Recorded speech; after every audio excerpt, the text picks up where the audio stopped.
Madam Chairman, delegates to this convention, and fellow citizens, thank you for that warm and generous welcome. Nancy and I have been enjoying the finest of Southern hospitality since we arrived here yesterday.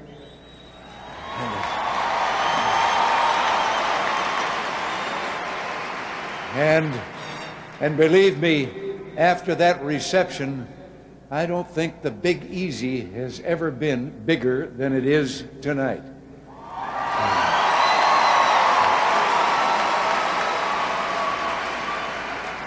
And with all due respect to Cajun cuisine, cooking, and New Orleans jazz, nothing could be hotter than the spirit of the delegates in this hall.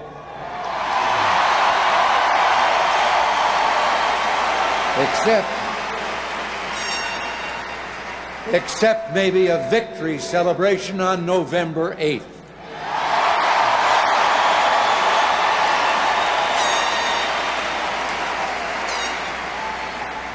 In that spirit, I think we can be forgiven if we give ourselves a little pat on the back for having made Republican a proud word once again.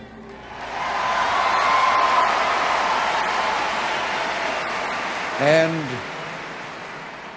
America a proud nation again.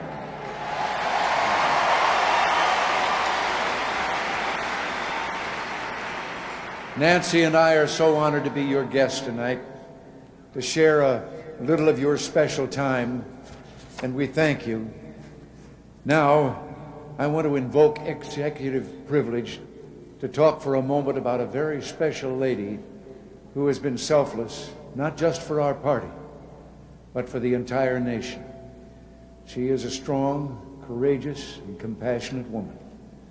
And wherever she's gone, here in the United States as well as abroad, whether with young or old, whether comforting the grieving or supporting the youngsters who are fighting the scourge of drugs, she makes us proud. I've been proud of her for a long time, but never more so than in these last 8 years. With your tribute to Nancy today, you warmed my heart as well as hers. And believe me, she deserved your tribute.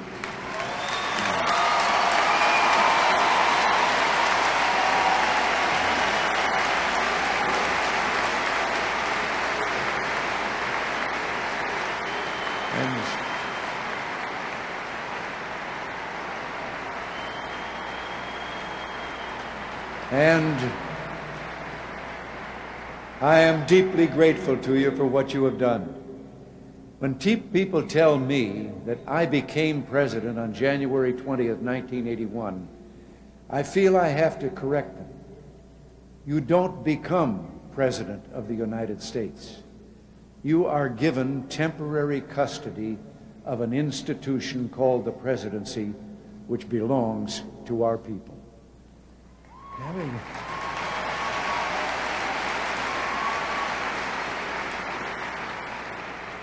Having temporary custody of this office has been for me a sacred trust and an honor beyond words or measure. That trust began with many of you in this room many conventions ago. Many's the time that I've said a prayer of thanks to all Americans who place this trust in my hands. And tonight, please accept again our heartfelt gratitude, Nancy's and mine, for this special time that you've given in our lives. Just a moment ago, you multiplied the honor with a moving tribute. And being only human, there's a part of me that would like to take credit for what we've achieved. But tonight, before we do anything else, let us remember that tribute really belongs to the 245 million citizens who make up the greatest and the first 3 words in our Constitution. We the people.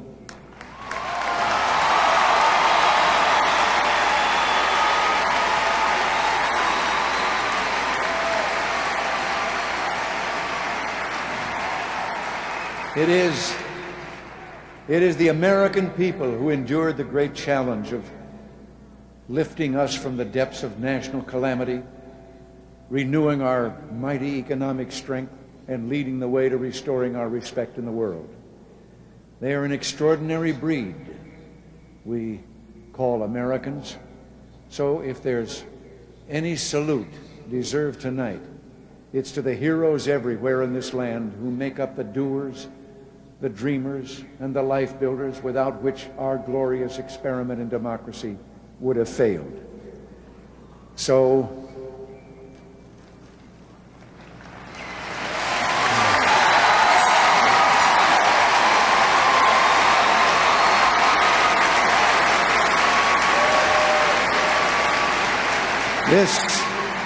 This convention brings back so many memories to a fellow like me.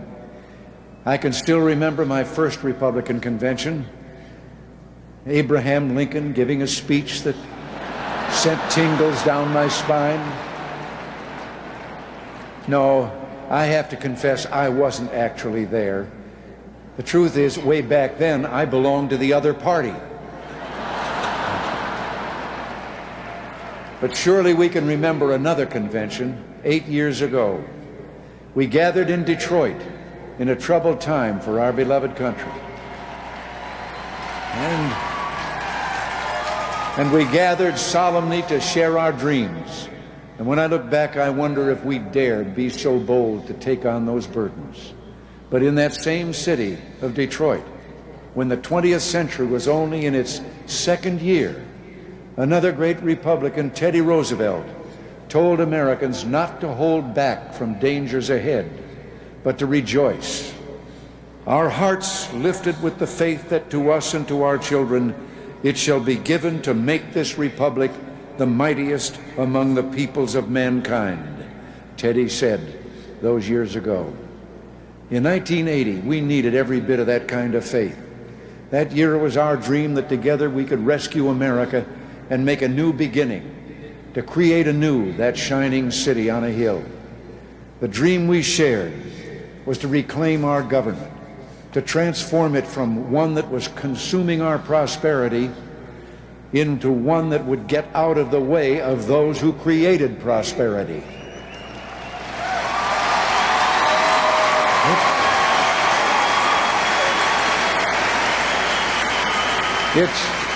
It was a dream of again making our nation strong enough to preserve world peace and freedom and to recapture our national destiny. We made a determination that our dream would not be built on a foundation of sand, something called trust me government, but we would trust instead the American spirit. And yes, we were unashamed in believing that this dream was driven by a community of shared values of family, work, neighborhood, peace, and freedom. And on the night of July 17th, 1980, we left with a mutual pledge to conduct a national crusade to make America great again. We had faith because the heroes in our midst had never failed us before. Tom Paine knew what these Americans with character of steel could do when he wrote, "The harder the conflict, the more glorious the triumph." And my fellow citizens, while our triumph is not yet complete, the road has been glorious indeed. Amen.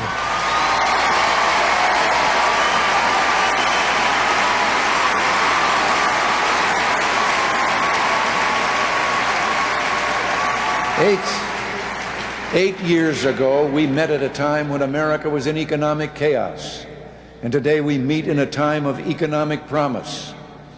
We met then in international distress, and today with global hope. Now I think we can be forgiven if we engage in a little review of that history tonight. As the saying goes, just a friendly reminder.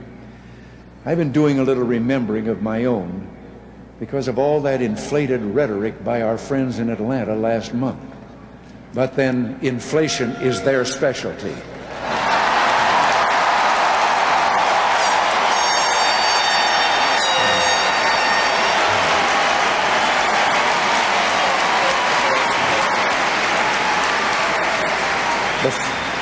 Before we came to Washington, Americans had just suffered the two worst back-to-back years of inflation in 60 years.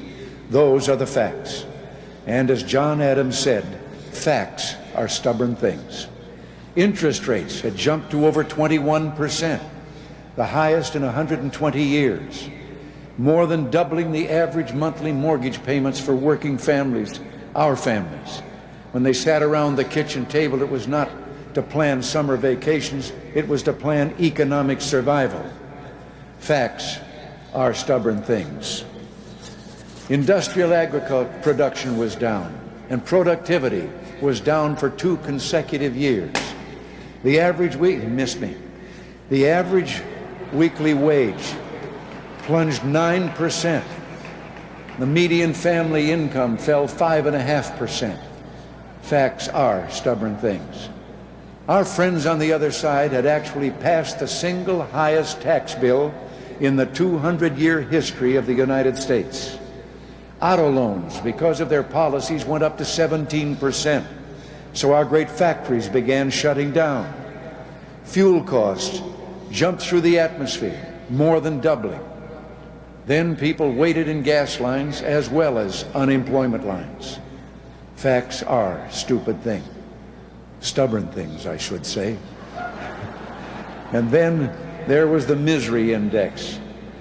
That was an election year gimmick they designed for the 1976 campaign. They added the unemployment and inflation rates, and it came to 13.4% in 1976. And they declared that our candidate, Jerry Ford, had no right to seek re-election with that kind of misery index. But 4 years later, in the 1980 campaign, they didn't mention the misery index. Do you suppose it was because it was no longer 13.4%? In those 4 years, it had become almost 21%.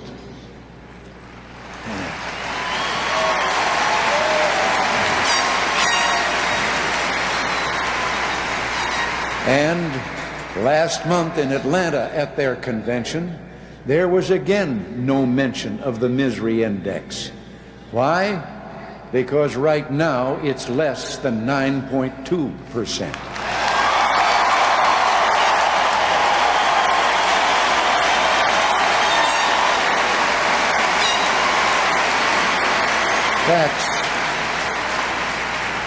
Facts are stubborn things. When we met in Detroit in that summer of 1980, it was a summer of discontent for America around the world. Our national defense had been so weakened. The Soviet Union had begun to engage in reckless aggression, including the invasion and occupation of Afghanistan. The U.S. response to that was to forbid our athletes to participate in the 1980 Olympics and to try to pull the rug out from under our farmers with a grain and soybean embargo.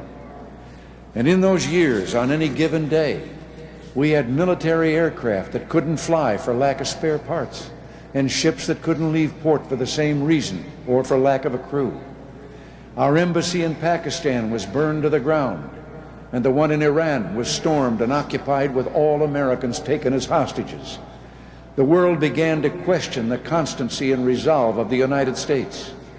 Our leaders answered, not that there was something wrong with our government, but that our people were at fault because of some malaise. Well, facts are stubborn things. When our friends last month talked of unemployment, despair, hopelessness, economic weakness, I wondered why on earth they were talking about 1978 instead of 1988.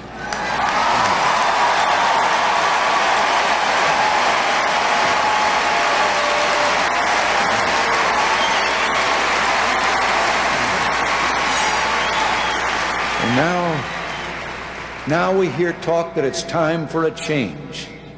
Well, ladies and gentlemen, another friendly reminder.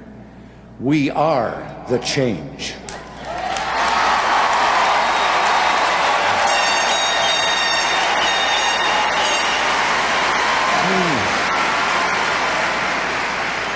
We rolled up our sleeves and went to work. In January of 1981, We focused on hope, not despair. We challenged the failed policies of the past because we believe that a society is great not because of promises made by its government, but only because of progress made by its people. And that was our change.